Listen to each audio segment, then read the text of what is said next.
Venons-en maintenant à ce projet d'attentat qui visait en Israël la station balnéaire d'Elat. Il a été déjoué de justesse.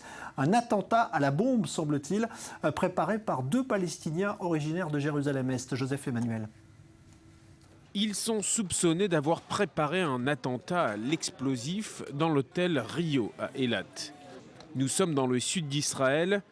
Les faits se déroulent il y a quelques semaines, mais les services de sécurité israéliens viennent seulement de divulguer l'information. Khalil Nimri et Ashraf Slaimeh, deux Arabes israéliens, sont poursuivis par le parquet du district du sud d'Israël. L'accusation est lourde, complot et soutien à un ennemi en temps de guerre.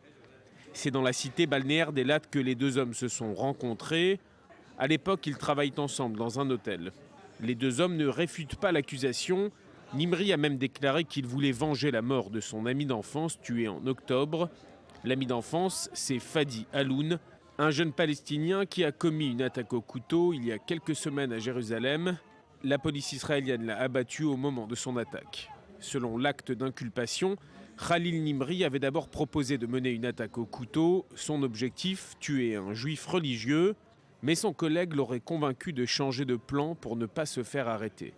Le 30 novembre, Slaimeh se rend dans l'hôtel Rio pour récolter des informations. Il se présente comme un client souhaitant louer une chambre pour une longue période et se met à poser toutes sortes de questions. Le personnel de l'hôtel est suspicieux et alerte immédiatement les autorités. Un carnage a donc peut-être été évité il y a quelques semaines et ce jeudi matin, un soldat israélien a été la cible d'une attaque à la voiture bélier. L'attaque a eu lieu près de l'implantation de Tapouar, près de la ville palestinienne de Naplouse. Le soldat a été blessé et le terroriste abattu sur le champ. Les violences ont éclaté il y a près de 3 mois, en Israël comme en Cisjordanie, à la suite de rumeurs sur un nouveau plan de partage de l'esplanade des mosquées au profit de l'État hébreu.